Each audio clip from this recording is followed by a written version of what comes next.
We know that equation V naught into omega C is equal to I naught. Now take the cross multiplication. V naught divided by I naught is equal to 1 divided by omega C.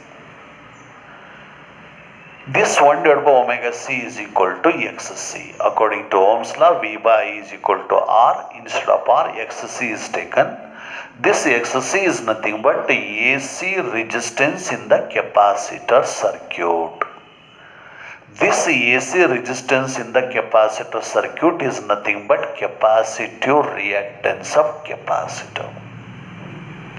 Andre, an effective opposition offered by the capacitor to the flow of AC.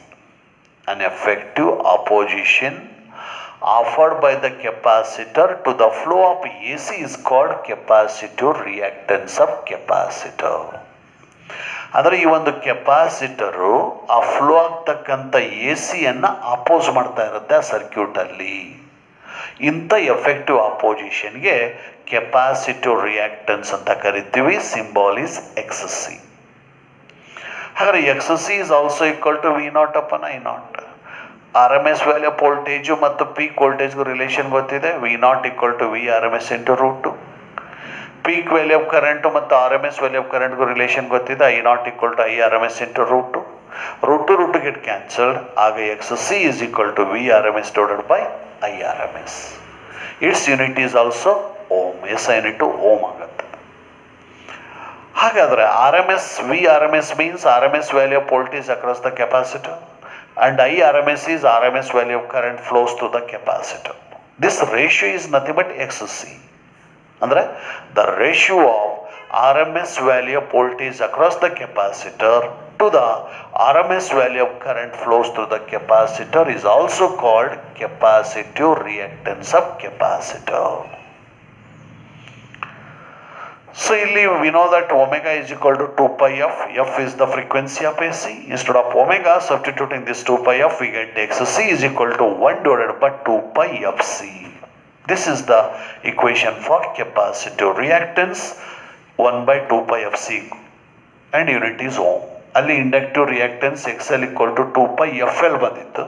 ಇಲ್ಲಿ XC equal to 1 upon 2 pi FC. Usually in the capacitor, capacitance is constant. That's why XC and FR varies inversely. ಅಂದರೆ frequency of A ಸಿಯನ್ನು increase ಮಾಡಿದರೆ capacitive reactance decrease ಆಗುತ್ತೆ. Frequency of A ಸಿಯನ್ನು decrease ಮಾಡಿದರೆ X C increase ಆಗುತ್ತೆ.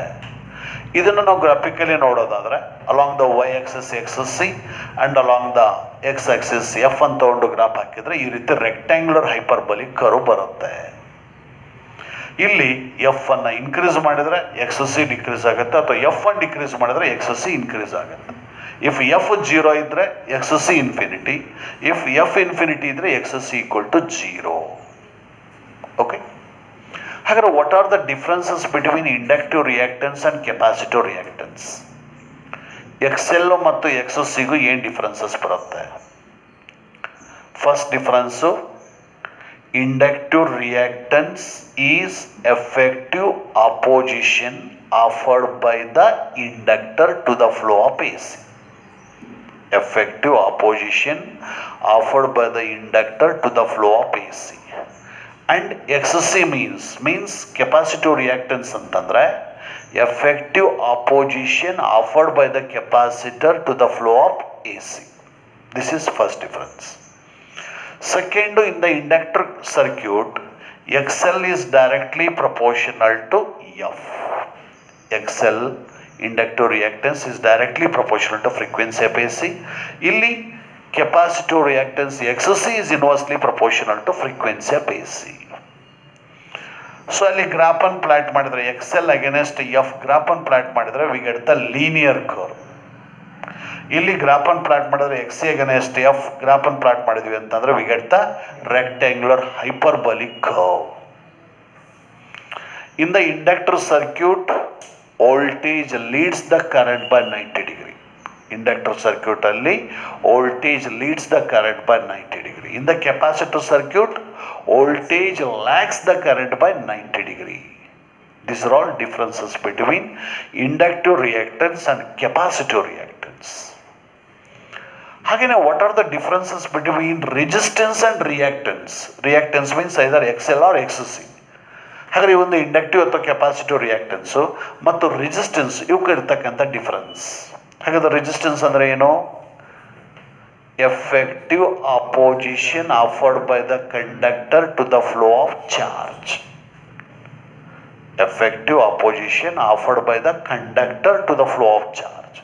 ಹಾಗಾದರೆ reactance ಅಂದರೆ ಏನು? effective opposition offered by the inductor or capacitor to the flow of AC. This is the first difference. This resistance of the conductor does not depends upon frequency of AC. Resistance of the conductor does not depends upon frequency of AC. But this inductive, this reactance is depends on frequency of AC. Even the reactance frequency of AC ಮೇಲೆ depend ಆಗಿದೆ. ಇದು second difference. ಹಾಗೆಯೇ in the resistor ಸರ್ಕ್ಯೂಟಲ್ಲಿ phase difference is zero in phase. Voltage and current should be in phase. Versus in the inductor reactance circuit, either in the capacitor or inductor circuit, voltage and current must be in out phase. Voltage and current must be in out phase. Okay, ಇದು third difference. Fourth difference in the inductor resistor circuit, maximum power loss. In the resistor circuit, maximum power loss, because the power factor must be equal to +1. ಅಲ್ಲಿ power factor +1 ಇರೋದ್ರಿಂದ ಅಲ್ಲಿ maximum power loss ಆಗುತ್ತೆ. ಇಲ್ಲಿ ಈ ಒಂದು phase difference 90 degree ಇರೋದ್ರಿಂದ power factor is zero. Power factor 0 ಇರೋದ್ರಿಂದ power loss is also minimum 0 in the reactance circuit. Inductor ಅಥವಾ ಕೆಪಾಸಿಟರ್ ಸರ್ಕ್ಯೂಟಲ್ಲಿ ಪವರ್ ಲಾಸ್ ಮಿನಿಮಮ್ ಅಥವಾ 0 ಇರುತ್ತೆ.